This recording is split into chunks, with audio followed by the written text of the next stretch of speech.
Bueno, bien complicado lo que está pasando en Brasil, por eso que tenemos invitado para tratar de entender más lo que está pasando. Así es, nos acompaña Pablo Lacoste, académico del Instituto de Estudios Avanzados de la Universidad de Santiago. Pablo, muchas gracias por estar aquí esta tarde.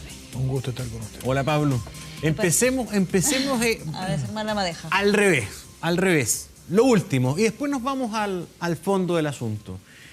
¿Puede ir preso Lula da Silva Sí, con esta decisión? sí, puede ir, pero lo que a uno le preocupa de Brasil es la falta de convicción republicana de sus principales dirigentes. No puede ser que el comandante en jefe del ejército asuma esta actitud golpista que ha tenido este general brasilero. Esto es gravísimo. Puede que sea la primera consecuencia, Inaceptable. el futuro del comandante en jefe del ejército. Por eso, esto es lamentable.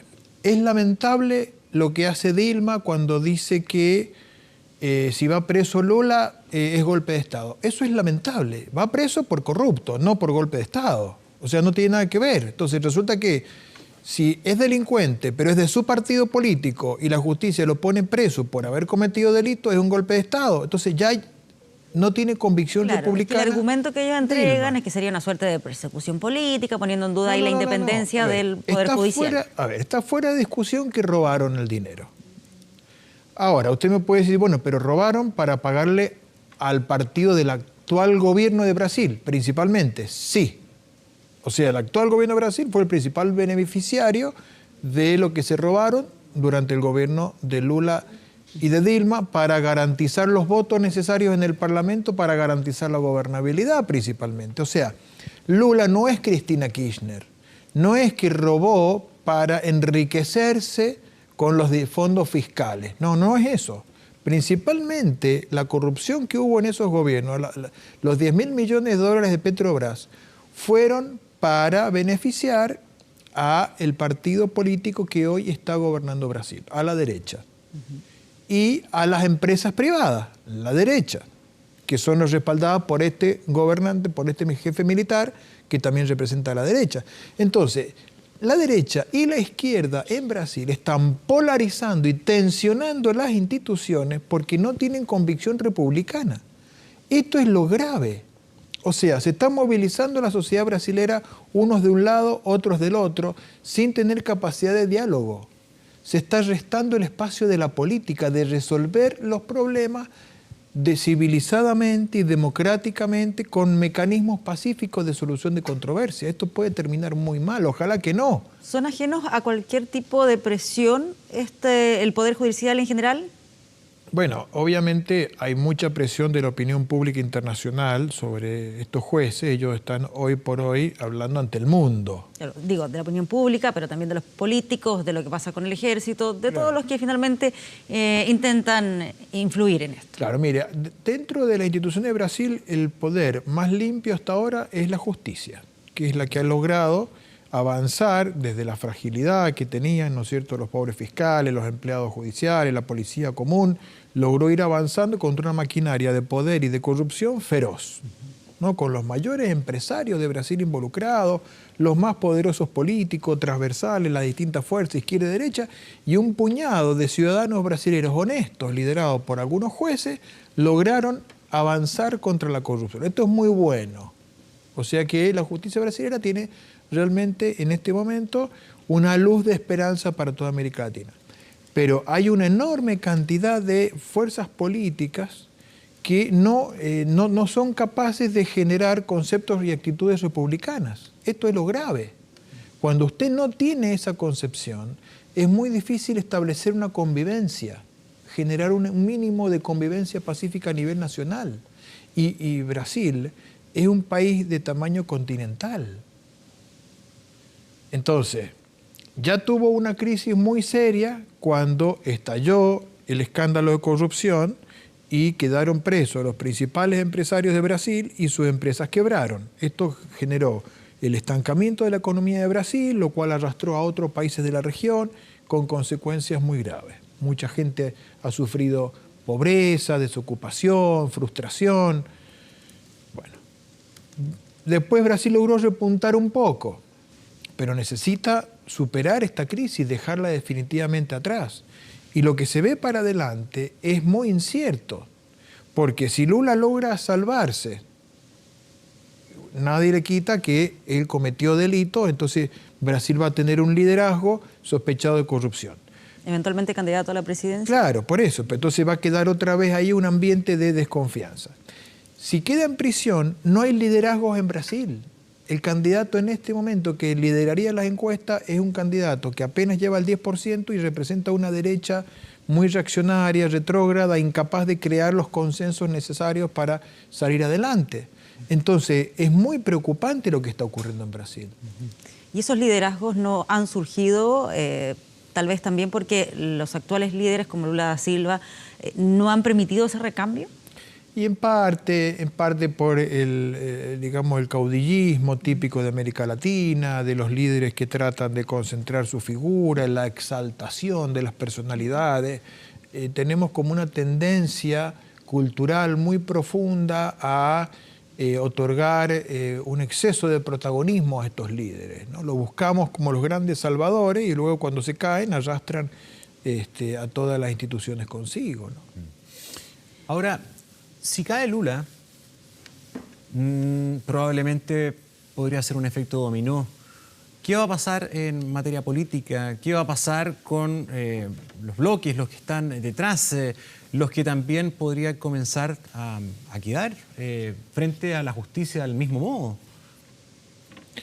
Bueno, lo que pasa es que el primero que tendría que caer sería el presidente de Brasil, que, digamos, si Lula, digamos, está involucrado en causa de corrupción, el actual presidente mucho más, y todo el Congreso. O sea, el procedimiento por el cual el Congreso sacó a Dilma fue realmente insólito.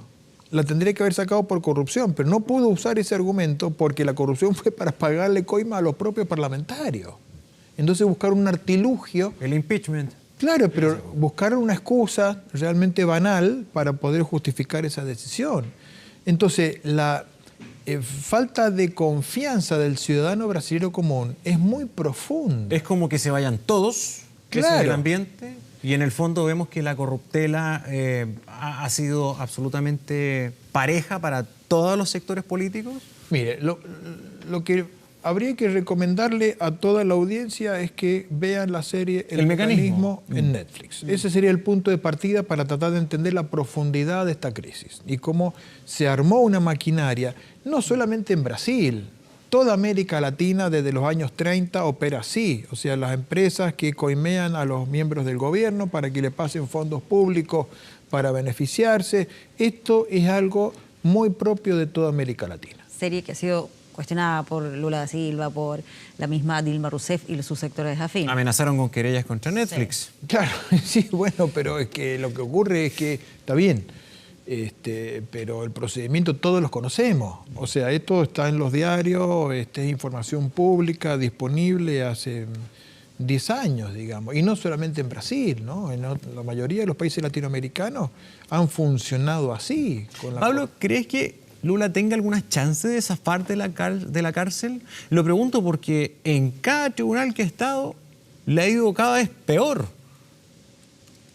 Bueno, no sabemos eso, porque aparte hay también una decisión de Estado, hay una decisión política y puede haber algún juez que piense que está bien, hay motivos para culparlo a Lula, pero si Lula va preso, lo que viene es peor que él. Entonces es posible también que algún juez piense y razone con criterio de razón de Estado.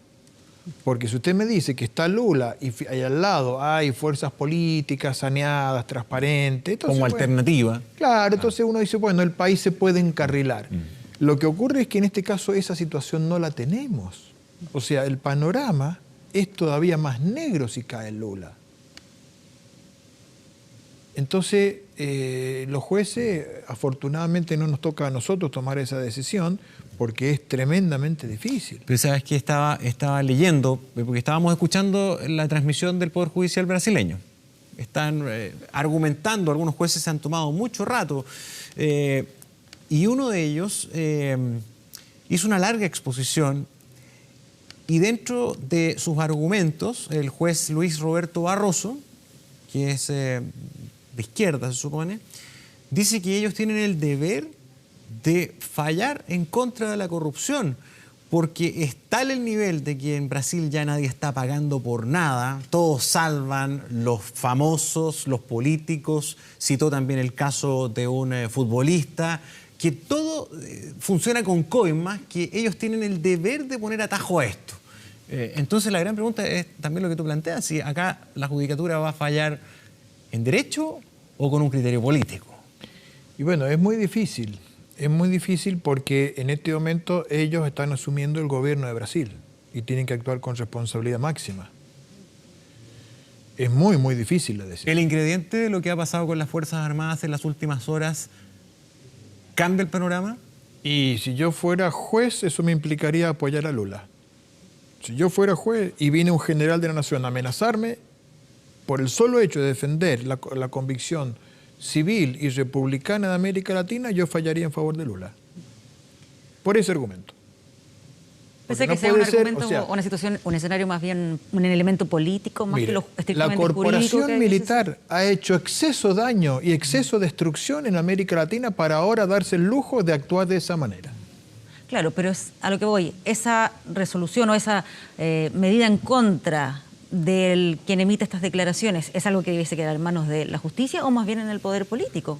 Ya sea removiendo a ese comandante, tomando otro tipo de determinación. Bueno, por eso, lo que pasa es que acá hay un vacío de poder, porque el presidente de Brasil no tiene ninguna autoridad moral para gobernar porque es 100 veces más corrupto que Lula y Dilma.